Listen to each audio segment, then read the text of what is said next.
Le 30 avril 2007, le projet de traité transatlantique est relancé par le président de la Commission, José Manuel Barroso, George W. Bush et Angela Merkel qui déclara cette idée fascinante.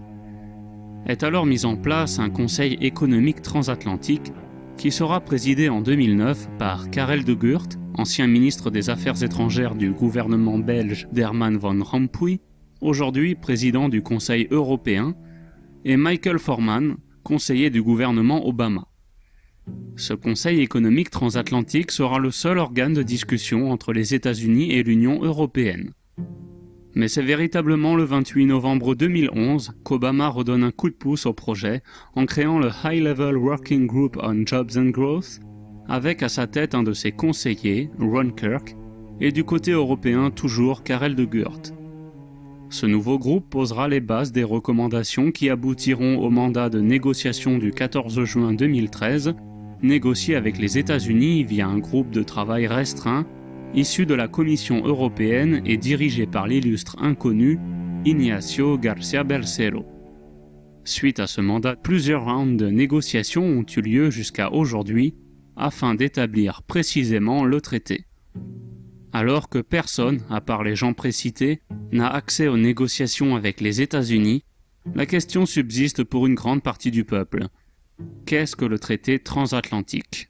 Alors le traité est transatlantique, sous ses multiples appellations, accord de partenariat transatlantique, accord pour transatlantique pour le commerce et l'investissement, c'est, disons, d'arriver en fin d'analyse à créer une zone de libre-échange couvrant 800 millions de consommateurs, unissant donc l'actuelle Union européenne et les États-Unis. Et un marché de 800 millions de consommateurs, un G2, représentant grosso modo un bon tiers, 40% des échanges commerciaux, en gros 50% chiffre arrondi du PIB mondial. Donc le primus inter pares. Eh bien, qu'est-ce que le partenariat transatlantique en matière de commerce et d'investissement? On sait que ça concerne le commerce, on sait que ça concerne l'investissement, on sait que ça va baisser ce qui reste de barrières tarifaires, c'est-à-dire ce qu'on appelle le langage courant de droits de douane. Il n'en reste pas beaucoup, ça va baisser ce qui reste de droits de douane. Mais on sait surtout que ça va s'attaquer à ce qu'on appelle les barrières non tarifaires, c'est-à-dire les obstacles sanitaires, phytosanitaires. C'est un traité en fait entre les États-Unis et l'Union européenne pour faire baisser en fait les barrières tarifaires et non tarifaires. En gros, une vaste zone de libre-échange transatlantique. Les barrières non tarifaires, c'est l'ensemble des normes de protection. Là, ça peut être environnemental, sanitaire, social. Eh bien, nous, par exemple, nous avions refusé la somatotropine, c'est-à-dire les somatotropines sont des hormones de lactation qu'avait inventé Monsanto. Donc, on piquait la vache. Donc, si on voulait partir en vacances au mois de juillet, on piquait pas la vache, quoi. Et si on voulait revenir au mois de septembre, rattraper le retard, on piquait la vache à l'hormone de lactation, la somatotropine, et elle y allait plein pot, quoi. Elle produisait plein de, comme les Holstein qui font 11 000 litres de lait par an. Bon, ben, les Européens n'avaient pas voulu la somatotropine. Et ben voilà un obstacle non tarifaire. Au nom de la santé, de la protection animale, on n'avait pas voulu ça. Il y a 5 points qui sont primordiaux dans cet accord. Le modèle agricole, la sécurité alimentaire. Ce sont 2 points différents. Modèle agricole, production, sécurité alimentaire, consommation. La question de la justice privée, c'est-à-dire qu'on pourra faire, des multinationales pourront faire condamner des États. Il y a la question du droit de la concurrence. Et il y a également, en fin d'analyse, une question de quasiment de liberté publique. Quasiment de liberté publique, qui est que à partir du moment où des multinationales feront condamner des États, quid de la protection du consommateur? Malgré l'importance à première vue des implications de ce traité, les médias en parlent peu et surtout depuis peu de temps. Pourtant, le docteur en sciences politiques Pierre Hillard faisait partie des rares à en parler il y a plus de 10 ans, dans son livre La décomposition des nations européennes. Mais à l'époque, il était difficile de s'exprimer sur le sujet. Quand je sortais ces documents, ces preuves, j'avais affaire à des gens, c'était donc la théorie du complot, soit un haussement d'épaule, l'indifférence. Et maintenant que la chose est officielle, donc depuis février 2013, Tout d'un coup, ces gens-là se réveillent. Et pourtant, quand on revient sur la généalogie d'un tel accord, il est surprenant de voir que, seulement 10 ans avant, on pouvait traiter de complotistes les gens qui en parlaient. En effet, l'idée de ce projet est logique si l'on prend en compte que la naissance de l'Union européenne s'est faite sous le patronage des États-Unis, comme l'a étudié Pierre-Yves Rougeron dans son livre « Enquête sur la loi du 3 janvier 1973 ». Parmi les pères de l'Europe sont tous des atlantistes. Monnet le premier. D'ailleurs, Monnet il parle pas du marché euro-atlantique, il parle du bloc occidental. Voilà. Et l'aspect politique. oui, bien sûr. Pour lui, c'est le dernier étage. Il suffit de lire ses mémoires. Il s'en est jamais caché. Il y a des gens qui découvrent l'eau chaude en ce moment, mais il s'en est jamais caché. Mais aucun des vrais pères de l'Europe, pas Schuman, pas la galerie, la plupart sont américains et pour eux, c'est une excroissance américaine, déjà. C'est l'aboutissement logique quasiment depuis, on va dire, depuis la création et depuis les pères de l'Europe. Parce qu'il est convenu d'appeler les pères de l'Europe. Ne jamais oublier, ce n'est pas une boutade. Quand on rédige d'abord, quand on rédige le traité de Paris qui crée la CECA, c'est Jean Monnet, et Jean Monnet transporte les règles de l'économie de guerre qu'il a vu fonctionner aux États-Unis.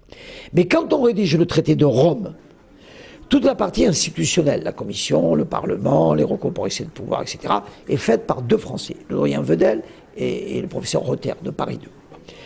Mais toute la partie, le cœur, non pas le squelette, non pas l'institutionnel, mais toute la partie, les normes de droit positif du traité de Rome, c'est-à-dire le droit de la concurrence, c'est Jean Monnet qui amène une équipe de lawyers américains et qui rédige le traité de Rome.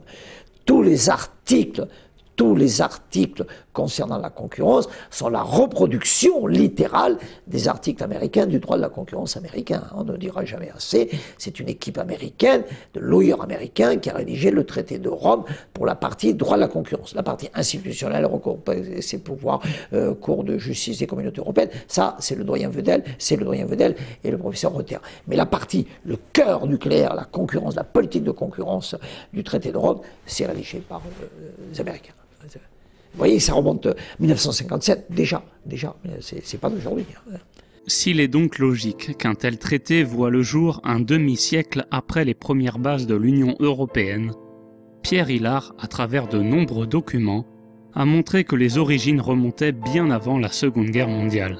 Lorsqu'on remonte à la source, il faut remonter avant la Seconde Guerre mondiale, puisque vous avez déjà un certain Clarence Streit, journaliste au New York Times, auprès de la SDN, qui a vraiment lancé le mouvement. Il faut savoir déjà que Clarence Streit avait été bénéficiaire de la bourse d'études Cecil Rhodes en 1920, quand il a fait ses études.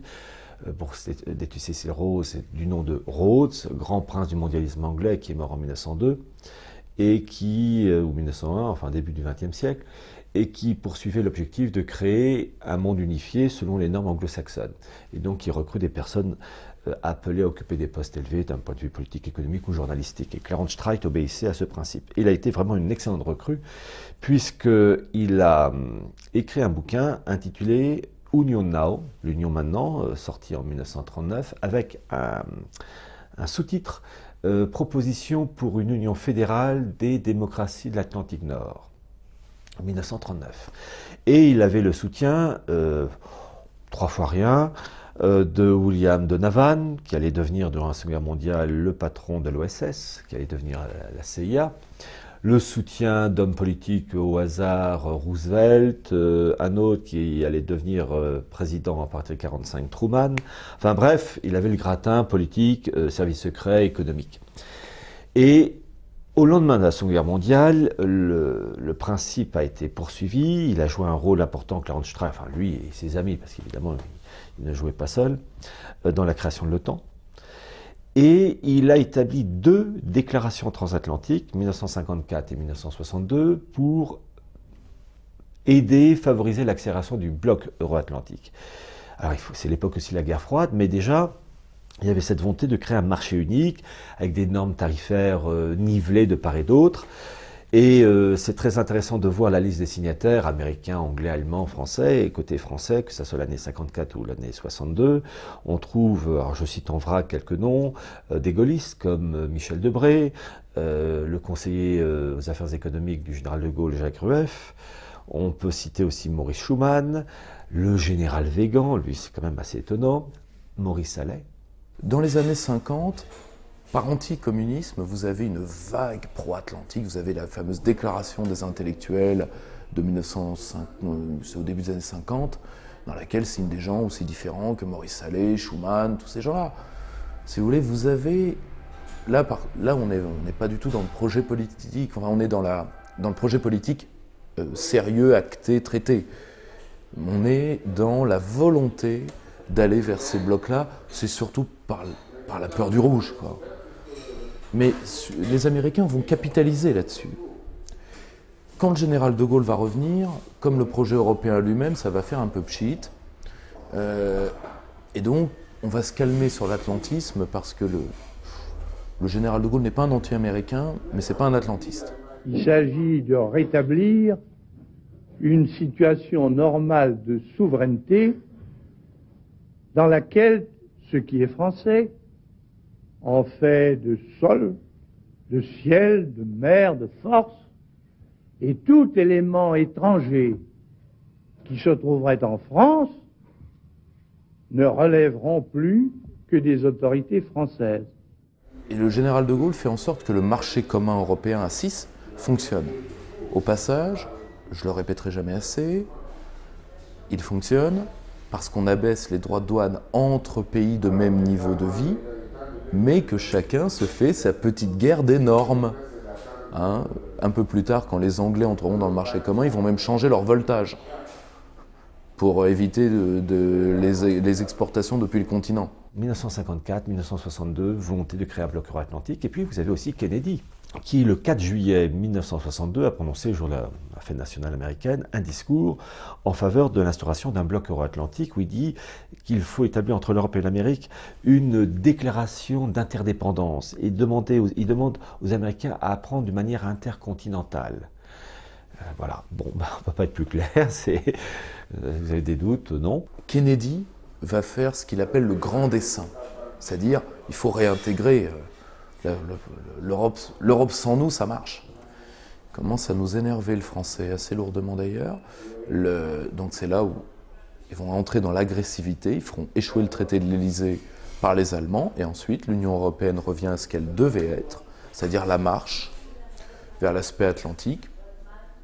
Mais piano, parce qu'en face, il y a encore l'Union soviétique.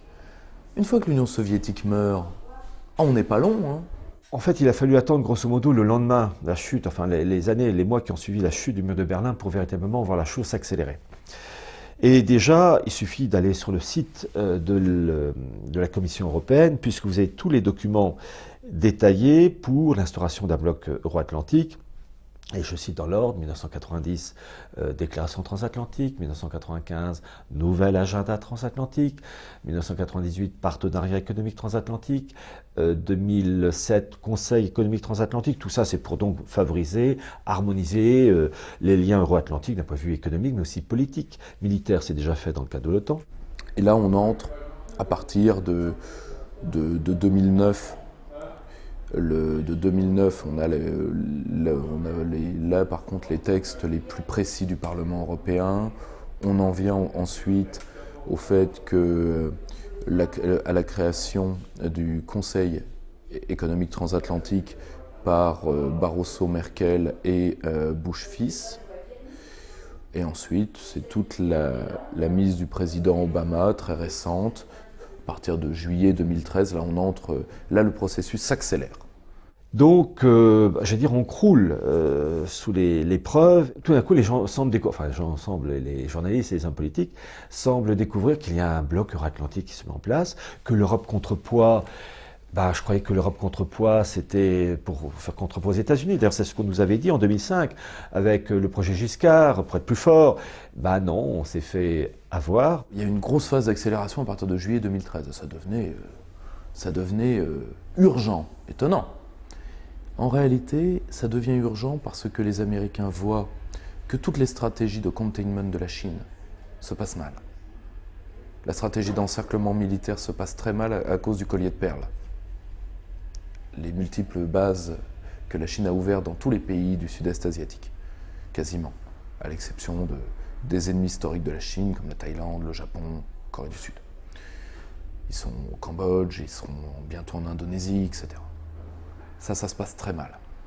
Parce que le containment de Brzezinski était orienté sur la Russie d'abord. Donc l'encerclement de la Chine a pris du retard. Et là maintenant, il a pris un retard définitif. Vous avez cet échec-là, l'échec américain du déploiement économique en Asie, échec relatif. Il y a toujours des entreprises américaines qui se font de l'or en Asie. Mais le jeu en valait pas la chandelle. Vraiment. Et va en valoir de moins en moins la chandelle. Donc, il se dépêche pour peser tellement lourd que la Chine soit obligée de se plier aux normes du plus lourd et du plus fort. Voilà, le primus inter pares. Le premier parmi les princes, parmi ses pairs. Donc c'est ça qui fait que les élites se dépêchent.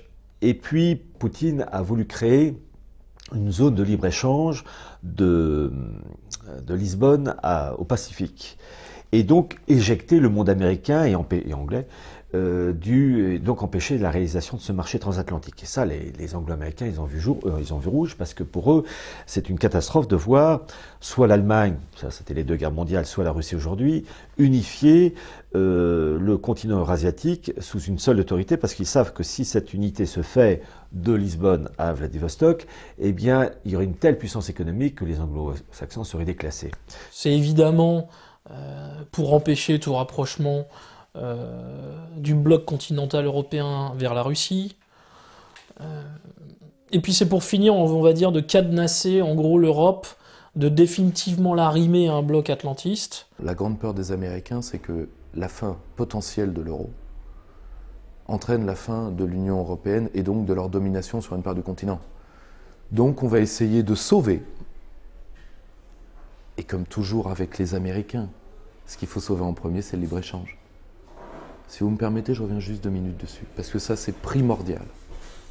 Les Américains ont pris des Anglais le fait d'être un impérialisme du libre-échange. On pourrait voir ça quasiment comme une volonté de relancer l'accord multilatéral d'investissement, l'AMI, qui avait été négocié dans le secret en fait par 29 pays, les 29 pays de l'OCDE à l'époque, donc entre 95 et 97, et qui avait été vanté suffisamment tôt pour qu'une riposte se mette en place, et pour faire échouer en fait tout simplement cet accord multilatéral d'investissement.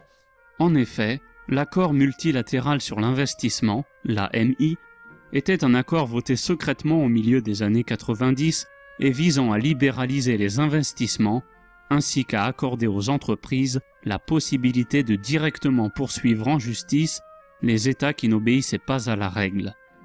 Cet accord a finalement été abandonné, mais comme le soulignent de nombreuses critiques, il y a beaucoup de points communs avec le mandat de négociation du traité transatlantique.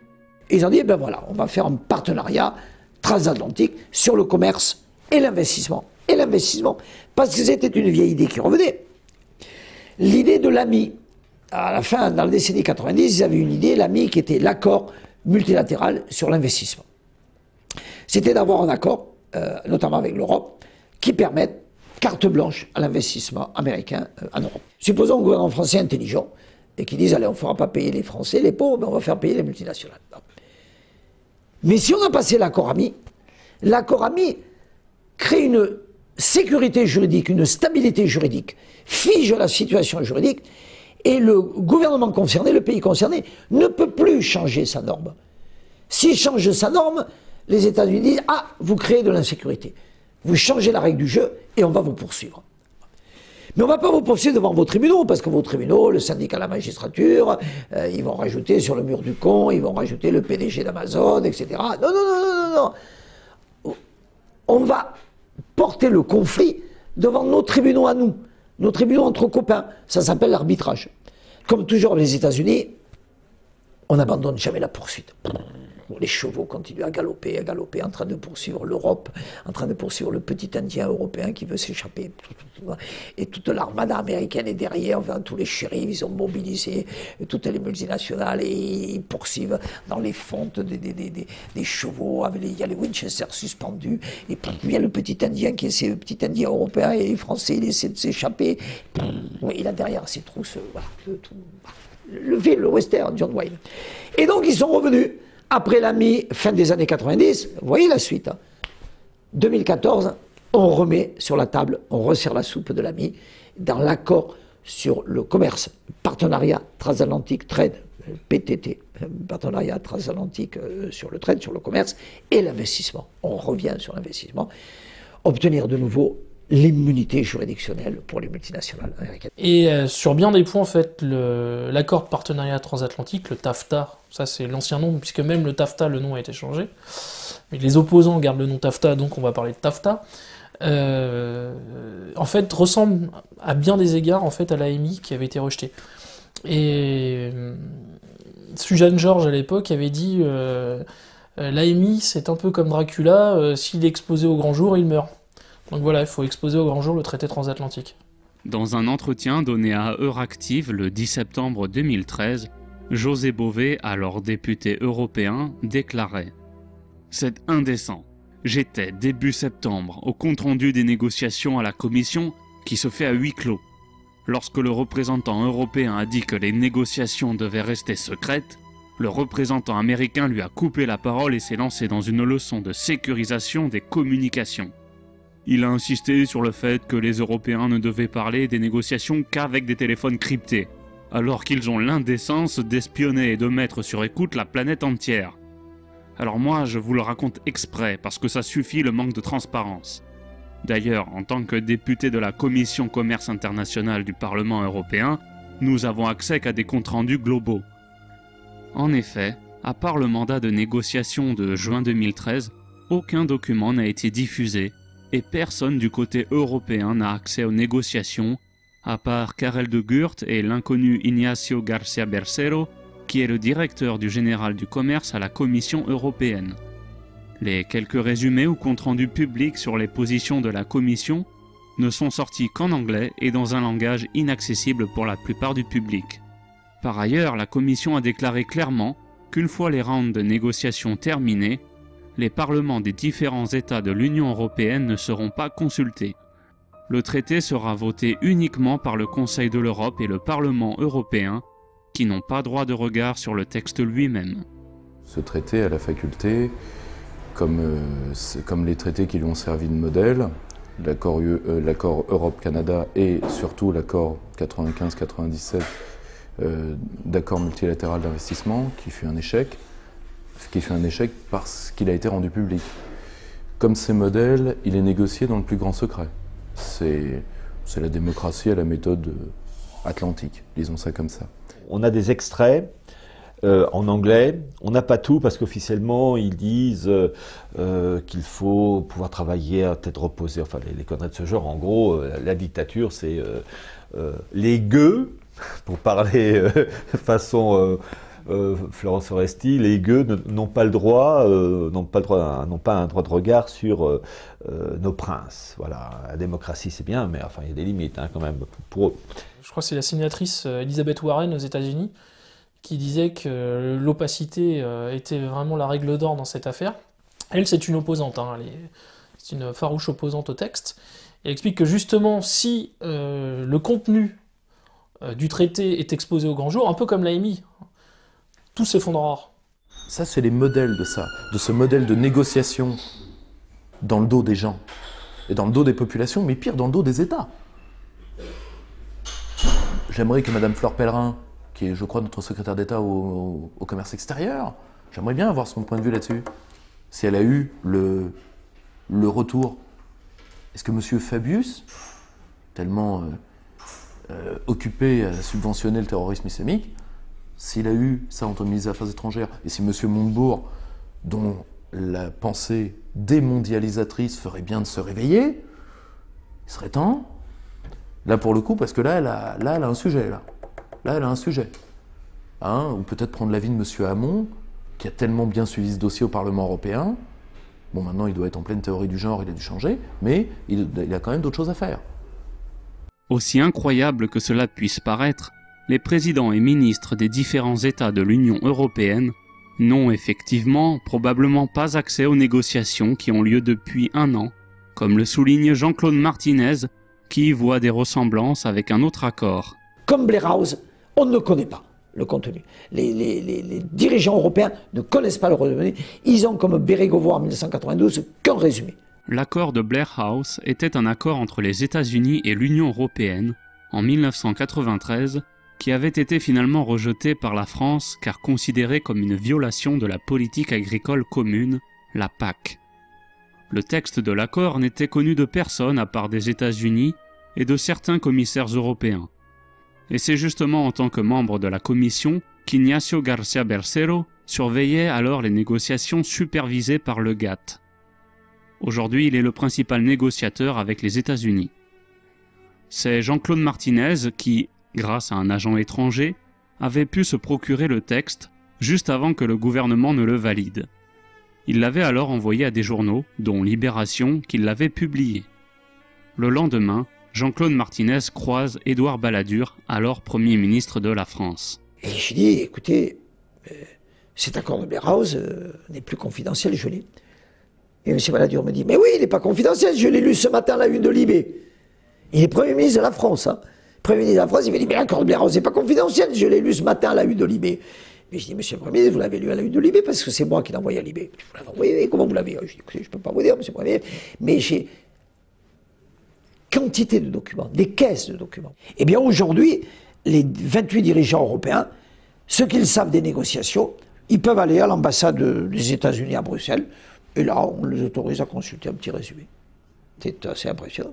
On pourrait penser que cette méthode discrète n'est employée que tous les 10 ans, mais on oublie souvent de parler d'un autre accord, négocié depuis maintenant 5 ans par la Commission européenne, et qui fait peu parler de lui. L'accord UE-Canada, dont on parle encore moins du traité transatlantique. Vous savez pourquoi? Parce qu'il a été, a priori, il est prêt depuis 1 an, on ne sait toujours pas qui l'a négocié, là pour le coup, on n'a toujours pas le texte, alors qu'au moins on aurait, parce que là, tout le monde a sa version là-dessus, on a le mandat de négociation du marché transatlantique, c'est sûr, et on aurait le texte en anglais. On a des versions caviardées en français, a priori. À l'instant où on enregistre cet entretien, voilà l'état du truc. L'accord UE-Canada, on l'a toujours pas. Hein. Et le peu qu'on en sait fait dresser les cheveux sur tout le monde. Parce que le modèle, d'un point de vue d'agroalimentaire, de viande bovine, par exemple canadien, est tout aussi dégueulasse que le modèle américain, ne vous inquiétez pas. Hein. C'est pas parce que c'est du caribou que c'est plus frais. Maintenant que nous connaissons l'histoire de ce traité et la façon dont il est mené, la question qui vient à l'esprit est pourquoi?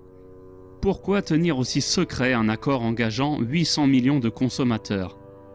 Pourquoi accuser de complotisme des gens qui parlaient il y a 10 ans d'un traité qui est pourtant en germe depuis des décennies?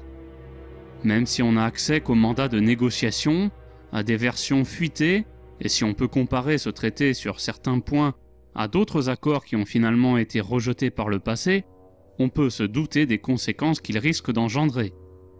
Et c'est peut-être pour cela qu'on en parle peu. Comme nous l'avons vu, cet accord de libre-échange concerne en particulier l'abaissement des normes non tarifaires et tarifaires. Quel est donc, à l'heure actuelle, l'état des droits de douane entre les États-Unis et l'Union européenne? En droit de douane général, en moyenne, on est à 3%. Autrement dit, rien. On est dans rien. Des pays normaux, hein, je prends comme pays normal la Chine. La Chine, elle a, sur certaines denrées, elle a des droits de douane à 25%. Un vrai pays, ça a des droits de douane comme ça. Hein. Un truc qui existe encore. Le Japon, ils ont parfois des droits de douane à 100% sur certains trucs. Comme nous n'avons pas encore le traité complet, il y a encore un tout petit peu de droits de douane spéciaux, particulièrement au domaine agricole.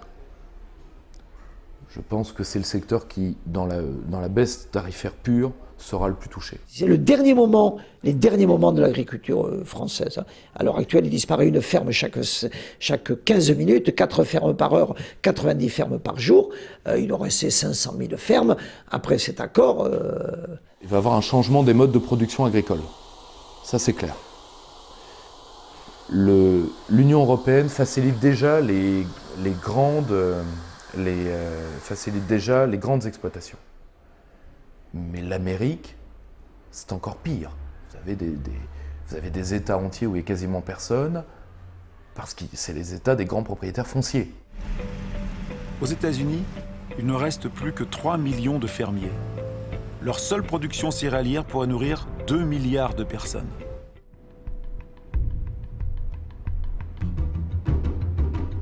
Tout s'accélère. Fabriquer de la viande, plus vite que l'animal, est devenu une routine quotidienne. Dans l'immensité de ces corrals piétinés par des millions de bêtes, pas une herbe ne pousse.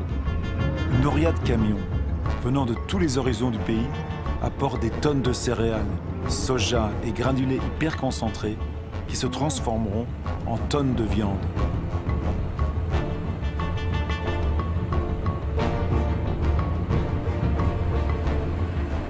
Moi, j'ai vu flinguer par l'accord ALENA, l'accord de libre-échange de l'Amérique du Nord, c'est-à-dire Canada, Mexique, États-Unis, j'ai vu mourir l'agriculture mexicaine. Les Mexicains ont inventé il y a 5000 ans le maïs, à partir d'une plante latérocenthe, à force de croisement, 5000 variétés de maïs, les Mexicains ont fabriqué. Bon. Et donc, le maïs, c'est pour eux, si vous voulez, c'est les grandes céréales. Il y a les pays du riz, il y a les pays du mil, il y a les pays du blé, et il y a les pays du maïs. Voilà l'humanité. L'humanité tient dans ces trucs-là. Eh bien, le Mexique, qui est à l'origine de la civilisation du maïs, le Mexique aujourd'hui importe son maïs des États-Unis. Apparemment, les OGM ont déjà contaminé le maïs mexicain. C'est ce que révèle une étude publiée par la revue scientifique Nature. Signée par le professeur Ignacio Chapela de l'université Berkeley, cet article a provoqué une vive polémique. Le Mexique représente le centre d'origine du maïs. Dans la seule région de Oaxaca, dans le sud du pays, on dénombre plus de 150 variétés locales. Cette grande biodiversité est un trésor universel qui abrite le réservoir génétique du maïs, entretenu par des millions de paysans mexicains. Pour préserver la diversité de son maïs, le Mexique a interdit les cultures transgéniques. En revanche, dans le cadre du traité de libre-échange signé avec les États-Unis et le Canada, le pays n'a pas pu empêcher l'importation massive de maïs américain, transgénique à 40%. Destiné exclusivement à la consommation humaine et animale, le maïs américain menace la production locale. Largement subventionné par l'administration de Washington, le maïs industriel, comme on dit ici, est vendu 2 fois moins cher que le maïs traditionnel. Donc déjà, vous allez avoir ça. Qui dit très grande, dit changement des modalités de traitement et particulièrement du traitement sanitaire de la nourriture. Et c'est là où il faut avoir peur. Monsanto, par exemple, pour les OGM, a dit à mot à peine couvert que le traité transatlantique était une opportunité formidable pour le secteur transgénique, pour le secteur de l'alimentation transgénique notamment, et pour faire sauter un certain nombre de barrières et de protections à l'échelon européen. On va devoir autoriser les hormones, les OGM qui passent déjà par l'Union européenne passeront d'autant plus. Beaucoup de citoyens l'ignorent, mais une partie des OGM est déjà autorisée au sein de l'Union européenne, comme en témoigne ce passage involontairement comique d'un document de la Commission européenne sur le traité transatlantique qui essaye de rassurer les consommateurs européens sur l'entrée des OGM. Premièrement, aucune des parties intervenant dans les négociations ne peut obliger l'autre à faire quoi que ce soit. Chacune d'elles espère en obtenir le plus possible, mais l'accord final doit être acceptable tant pour les États-Unis que pour l'Union européenne. Ceci s'applique à la politique des OGM comme à tout autre domaine. Deuxièmement, la loi fondamentale de l'Union européenne relative aux OGM n'entre pas dans les négociations et par conséquent ne peut être modifiée à leur issue. Cette loi permet déjà la commercialisation de certains OGM dans l'Union européenne sous réserve que leur utilisation comme denrée alimentaire, alimentation animale ou semences de culture ait été autorisée. Autrement dit, ne vous inquiétez pas, le traité transatlantique ne fera pas entrer d'OGM parce qu'il rentre déjà. Et qui dit OGM dit propriété des semences. Et ça, c'est très dangereux. Et potentiellement stérilisation de la terre. Parce que Ça, c'est des conséquences à très long terme, mais c'est des conséquences non nulles. Nous dépendrons des multinationales. Nous serons obligés d'acheter les engrais et les insecticides qu'elles vendent. Car sans ça, leur maïs ne poussera pas. Alors que le maïs local marche très bien sans engrais ni herbicides. Vous voyez, il est très beau. Au Mexique, une fois que les semences transgéniques seront libérées dans l'environnement, il est fort probable que les transgènes s'insèrent dans le génome des variétés locales mexicaines. C'est un phénomène qu'on ne peut pas éviter, car les plantes de maïs se croisent naturellement par le pollen que transporte le vent. On peut donc craindre que le fond génétique du maïs traditionnel soit affecté de manière totalement incontrôlée. Pensez-vous que cela puisse être une stratégie de Monsanto, ce qu'elle ne peut pas obtenir légalement, c'est-à-dire les cultures légales d'OGM, elle l'obtient par la contamination? Oui, on finit par se demander si la contamination n'a pas été intentionnelle. Si le centre d'origine du maïs est contaminé, le reste de la planète peut suivre. La contamination profite uniquement à des multinationales comme Monsanto. Un peu moins fameux que Monsanto, il y a l'industrie porcine aux États-Unis qui utilise une sorte de médicament, je ne sais pas comment on peut l'appeler, un produit qui s'appelle la rectopamine, et en fait qui a pour but de gonfler la teneur en viande maigre des bovins et des porcins.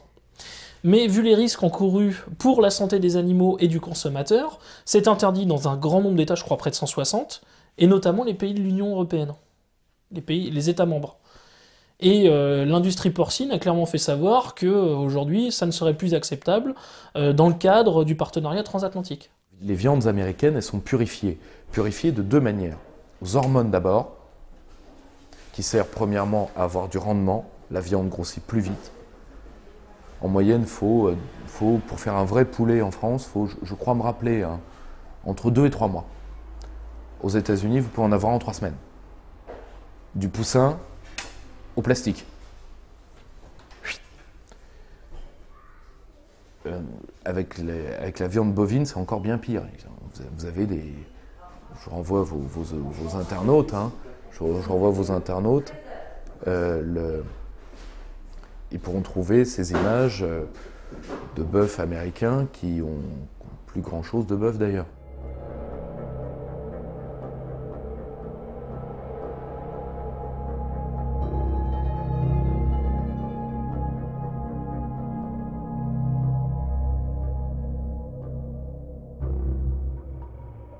L'accord vise à supprimer les barrières non tarifaires, c'est-à-dire des barrières, vous mettez un obstacle au commerce, mais ce n'est pas un droit de douane, vous mettez un obstacle, vous dites « Ah, je n'en veux pas parce que c'est mauvais pour ma santé.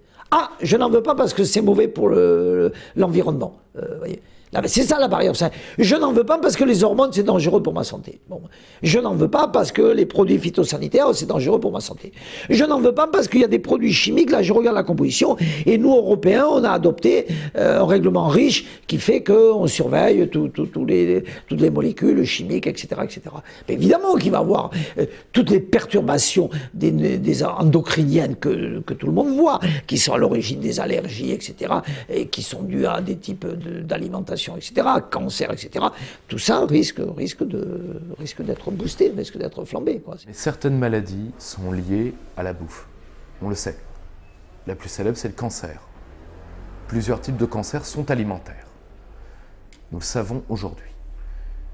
Je vous ferai dire que ce n'est pas pour rien qu'au début des années 70, le taux d'obésité américain est tout à fait dans les normes, et qu'aujourd'hui, et à partir des années 80, il augmente de manière exponentielle. C'est par rapport à des additifs alimentaires. Ils sont extrêmement dangereux, dont le plus connu est l'aspartame. 300 additifs alimentaires sont actuellement autorisés en Europe.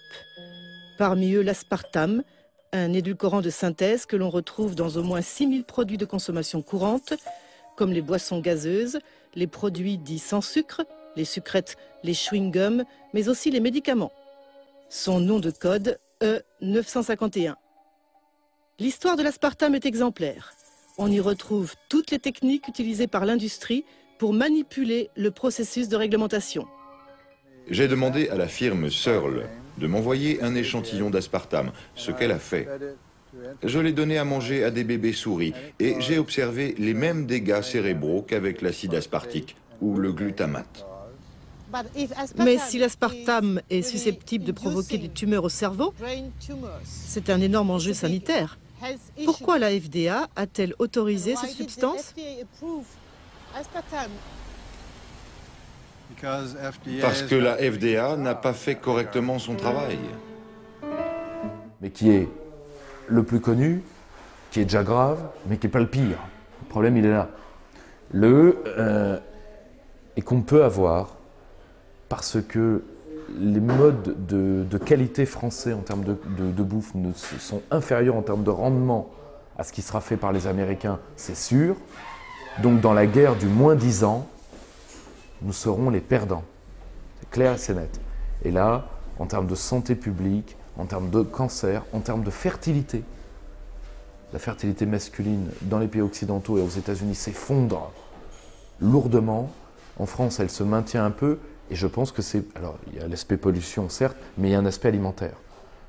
On joue avec la vie des gens. On s'en rend pas compte. On s'en rend pas compte. Et un accord de libre-échange, ça ne se fait jamais au mieux 10 ans. N'oubliez pas, vous vendez de la haute technologie, vous achetez de la verroterie, et fondamentalement, c'est une affaire de verrotier, le libre-échange. Ça ne se fait jamais à la qualité, ça n'a jamais eu lieu, et ça n'aura jamais lieu. Des conséquences sanitaires très sérieuses, des conséquences sur notre indépendance agroalimentaire très sérieuses, c'est pas rien, des conséquences phytosanitaires très sérieuses, des conséquences sur tout l'environnement chimique, des molécules chimiques très sérieuses. C'est pas rien cet accord, hein. Tout ça pour faire du commerce, quoi, hein. Pour faire, voilà, donc ils vendront même la corde pour les pendre, disait l'autre, et ben voilà, ils vendront même le poulet pour s'empoisonner, ils vendront même les hormones pour s'empoisonner, etc. Et dans la civilisation Lévi-Strauss, il y a le cru et il y a le cuit. Et nous ne faisons pas cuire les aliments de la même façon.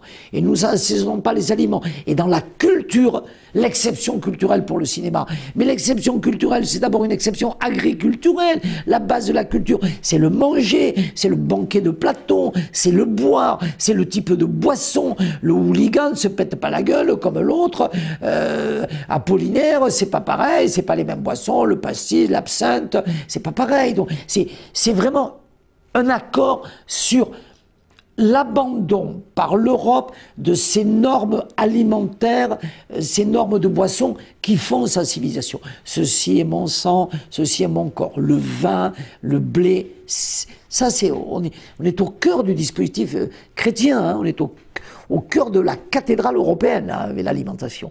Le producteur français, lui, il a une méthode de production agricole qui est de faciliter le goût, de vouloir le goût et comment dire, et que la viande soit apte à la consommation dans le sens où elle n'est pas, il faut la viande la plus pure possible.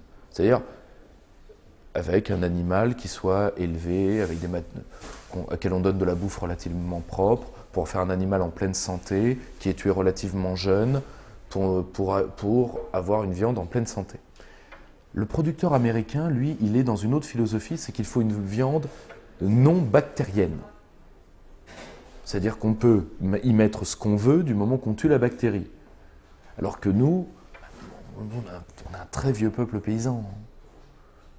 Nous, on s'est habitué à la bactérie. Et est-ce que nos amis musulmans sont d'accord là-dessus, hein, nos 5 millions d'amis musulmans parce que, encore une fois, la viande halal, s'ils refusent le bœuf du Kansas, qui n'est pas tué halal, c'est une barrière non tarifaire. Et les États-Unis vont leur expliquer que leur histoire coranique, d'ailleurs qui n'est même pas dans le Coran, que leur histoire, c'est une histoire culturelle. Et que les éleveurs du Kansas, ils en ont rien à foutre de cette histoire culturelle. Quoi, voilà.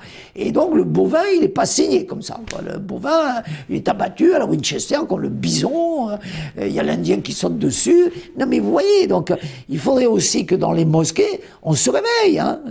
Malgré l'importation de nourriture nocive pour la santé publique, certains disent évidemment qu'on ne sera pas obligé de l'acheter.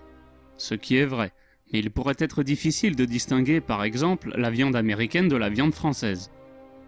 Comme l'a signalé la Commission européenne en juillet 2013, dans le rapport Technical Barriers to Trade, le marquage et l'étiquetage sont mentionnés brièvement dans l'accord TBT, mais il est suggéré que certains points devraient être ajoutés pour le commerce entre les parties, de sorte que les critères de marquage obligatoires, tout en continuant à fournir les informations nécessaires à l'utilisateur ou au consommateur, ainsi qu'au pouvoir public, par rapport à la conformité des produits par des critères spécifiques, soit limité autant que possible à ce qui est essentiel et soit le moins possible une entrave au commerce, afin d'atteindre l'objectif légitime poursuivi. Nous observons que l'indication de l'origine des aliments pourrait aussi être considérée comme une entrave au libre-échange, car constituant une discrimination. Il y a un élément que ces cochons, parce qu'il n'y a pas d'autre mot, voudraient nous mettre, voudraient mettre sur pied, c'est que dans les années 90, vous avez ce qu'on appelait l'AMI, qui est l'accord multilatéral sur l'investissement. En gros, les entreprises pouvaient poursuivre les États et les condamner, les poursuivre en justice et les condamner.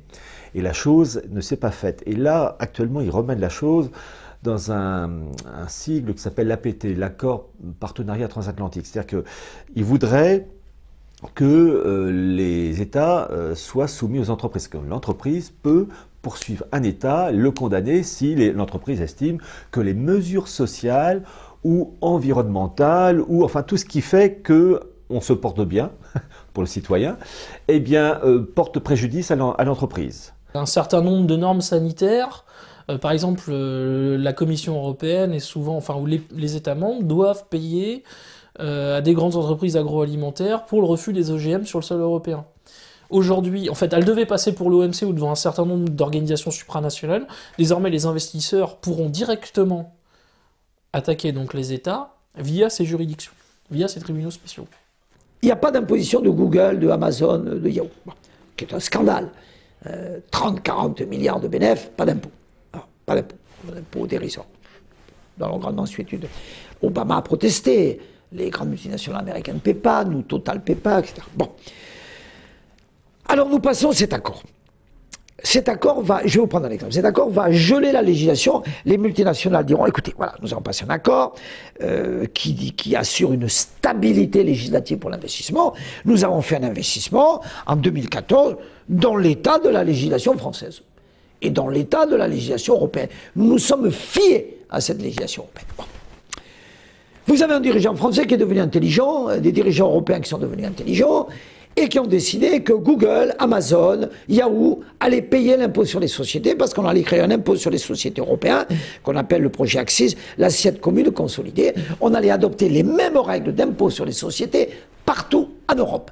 Que Google, que Amazon, qu'il aille en Irlande à 12,5%, qu'il reste en France à 30, 40, 50% d'impôt, partout ils trouvent la même règle et l'évasion fiscale de Google, d'Amazon, de Starbucks, c'est terminé. Mais alors, dans ce cas-là, on change la législation. Google et Amazon disent, ah, mais les amis, vous avez changé la législation. Mais nous, en 2014, quand on a investi chez vous, on ne payait pas. Alors maintenant, vous ne pouvez pas changer la règle. Si vous changez la règle, vous créez de l'insécurité. Et si vous n'êtes pas content, on va vous poursuivre.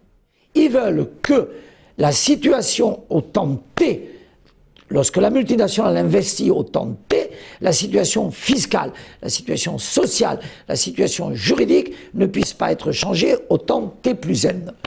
Et si au temps T plus N la situation est changée, ils vont devant leur tribunal arbitral, leur justice privée, et là ils disent, ah les amis, vous n'avez pas... Dans l'accord que vous avez signé, il était prévu la sécurité juridique, et là vous nous créez de l'insécurité juridique. Voilà ce que ça veut dire. Les tribunaux d'arbitrage, appelés RDIE ou ISDS, sont le mécanisme qui devrait donner raison à l'entreprise ou à l'État dans le cas d'un litige. Ils suscitent beaucoup de polémiques dans la presse. Certains défenseurs de l'utilisation de ces tribunaux mettent en avant le fait qu'ils sont désignés par les deux parties, donc par exemple à la fois par l'entreprise qui attaque et par l'État qui se défend.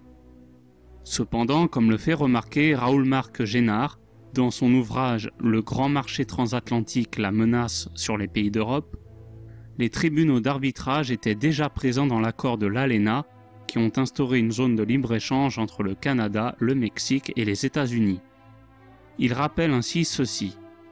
En 20 ans, le Canada a été attaqué 30 fois par des firmes privées américaines, le plus souvent pour contester des mesures en vue de protéger la santé publique ou l'environnement, ou pour promouvoir des énergies alternatives. Le Canada a perdu 30 fois. Il va y avoir des juridictions spéciales, on pourrait parler de tribunaux spéciaux qui vont être créés, qui seront entre les mains de juristes spécialistes de l'investissement des affaires. Et en fait, c'est un tout petit monde. L'investissement international et le monde des juristes dans ce domaine-là. Ils sont une quinzaine, à peu près, à régler 55% des contentieux juridiques dans ce domaine. Je ne sais pas si vous imaginez. Et la plupart sont des avocats d'affaires, des juristes qui travaillent pour les plus grandes entreprises américaines ou européennes. Et ces juridictions, donc on aura en fait un système qu'on pourrait appeler investisseur contre État. Si un certain nombre d'entreprises estiment que les lois nationales contreviennent à leur possible profit, à leur potentiel profit ou à leur potentiel bénéfice, ils pourront se retourner contre les États via ces juridictions spéciales. Je vais vous illustrer ça par ce qui est arrivé dans l'accord de l'ALENA. Il faut savoir que dans l'ALENA, États-Unis, Canada, Mexique, ce droit de justice privée existe. Et bien, je vais vous parler d'une petite entreprise sympathique qui s'appelle Lone Pine Resources, qui est une entreprise qui fait de la fracturation hydraulique, du gaz de schiste, du pétrole de schiste si vous préférez. Grâce à ce superbe traité de l'ALENA, elle qui est une entreprise canadienne, a attaqué à partir du Delaware, paradis fiscal américain, où elle a une succursale, l'État canadien, pour 250 millions, pour lui avoir refusé le droit de la fracturation hydraulique, du pétrole de schiste, et d'avoir quelques actions dans ce qu'on appelle du sable bitumineux, c'est-à-dire la méthode la plus dégueulasse d'extraction du pétrole. Point. Vous voyez ce genre de martingale? C'est votre futur, notre futur, tout ça. Alors, il y a une organisation très puissante là-bas aussi qui s'appelle US Council for International Business, je crois, qui notamment, dont est membre par exemple une entreprise comme Verizon, etc., qui a donné beaucoup de données à la NSA. Et ils ont dit clairement qu'il fallait en finir avec la notion de vie privée, qui pouvait être considérée comme une entrave, voire en fait une façon pour certaines entreprises de faire du commerce déguisé. Je ne sais pas si vous imaginez un peu la logique et le raisonnement complètement dingue. Je vous donne un exemple très simple. Le droit des données personnelles en France est protégé par ce qu'on appelle une AI, une autorité administrative indépendante, que tout le monde connaît, qui est la CNIL. En théorie juridique, une AI, c'est pas l'État, mais c'est lié à l'État. Si elle est dite indépendante, c'est que c'est pas l'État. Mais elle lui est quand même reliée, puisque c'est déjà lui qui la subventionne. Or, déjà, chercher l'argent, si le droit des données personnelles, qui sont par exemple très protégées en France, beaucoup moins aux États-Unis, une firme américaine qui fait du courtage ou de la vente de données personnelles, par exemple, qui vend ce que vous mettez sur qui passe un accord avec Facebook et qui vend ce que vous mettez sur vos profils Facebook. Si la CNIL le gêne, elle fera condamner l'État français. Et là, vos données personnelles deviendront des biens d'échange sans dénués de points de frottement. C'est là où il y a un véritable problème de liberté publique derrière ce type d'accord. Parce que tout le droit de la protection du consommateur, quoi qu'on pense du droit de protection du consommateur français, est supérieur à quelques exceptions près, je pense aux actions collectives, les class actions que les Américains autorisent, mais en moyenne, le droit de la protection du consommateur est supérieur dans des pays comme la France. Or, un accord de libre-échange fait avec une puissance supérieure, qui sont les États-Unis, à votre avis, c'est quel standard qui va dominer? C'est quelles multinationales qui vont dominer? Ça veut dire que tout simplement nos données personnelles, nos données numériques ne seront plus protégées. Bon, déjà, une chose simple, comment on n'a pas suspendu, voire totalement abandonné les négociations avec les États-Unis quand le scandale Snowden a implosé? Alors, il aurait fallu arrêter tout de suite, quoi. Bon, ça, évidemment, il aurait fallu des dirigeants pour ça, mais...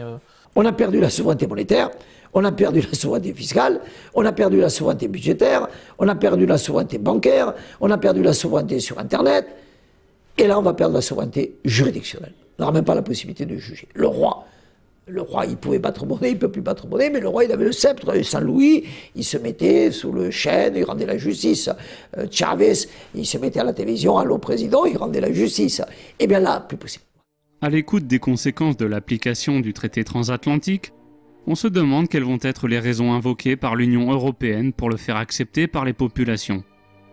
Sur le site de la Commission, on trouve une étude intitulée « Reducing Transatlantic Barriers to Trade and Investment » et réalisée par le Center for Economic Policy Research de Londres.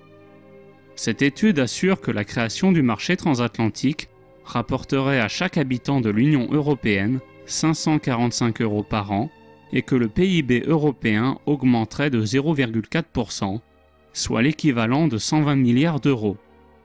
Nous avons demandé à nos intervenants ce que cette étude leur inspire. Et déjà, sur un accord dont on ne sait pas quand il sera définitivement acté. Donc on ne sait pas quelle sera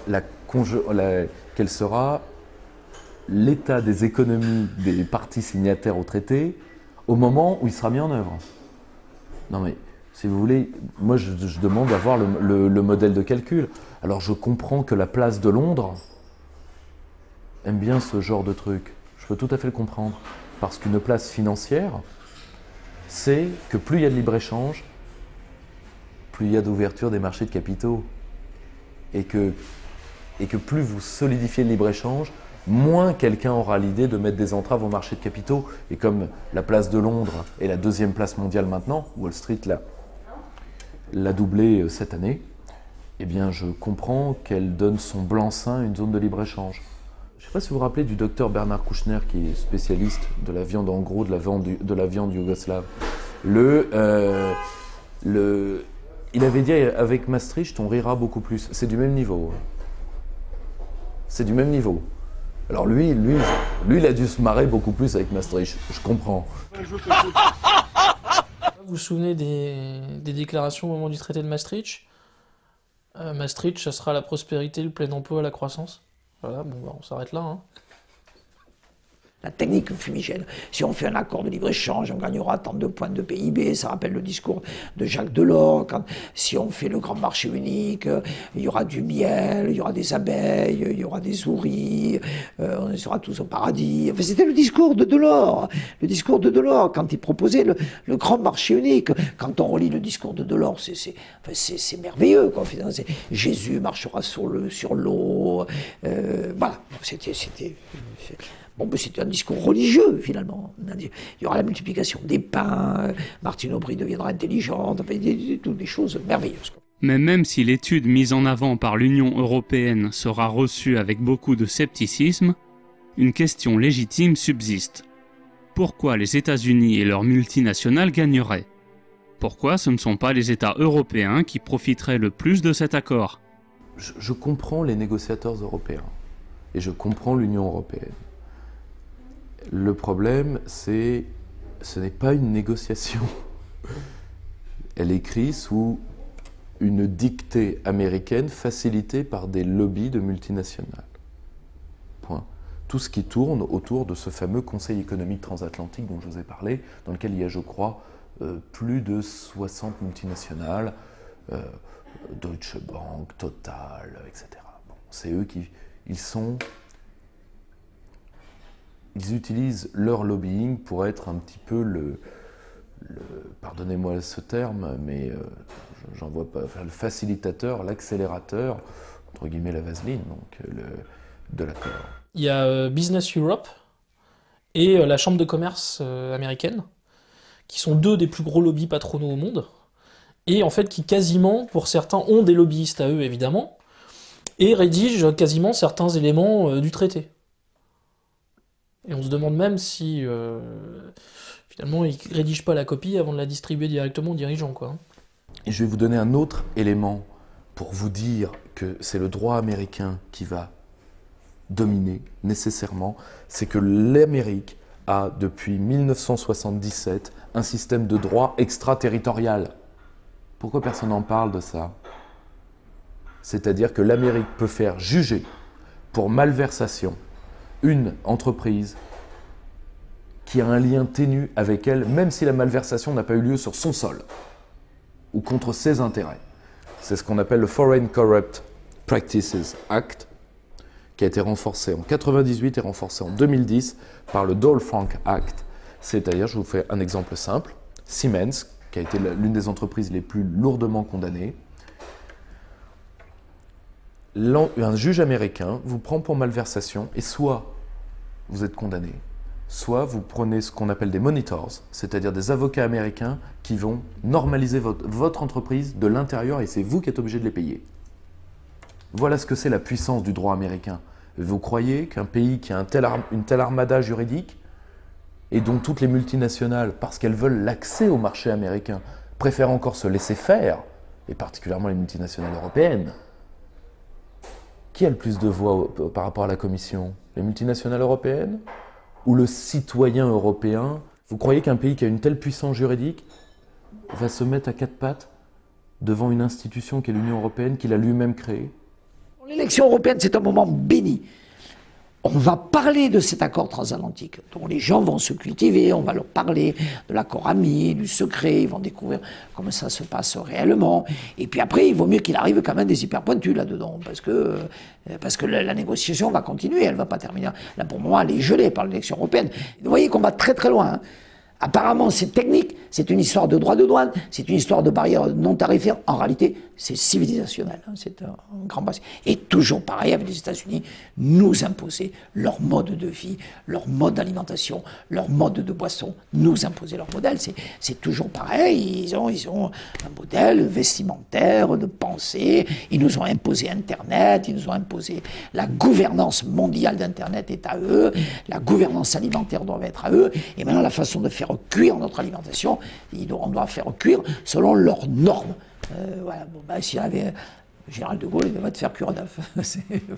C'est une affaire de multinationales et c'est une affaire de l'État américain, parce que l'État américain peut enfin avoir son glacis économique protecteur. En réalité, ce n'est pas le pendant de l'Union européenne, le traité transatlantique. C'était le but de l'Union européenne. Mais c'est le pendant économique de l'OTAN.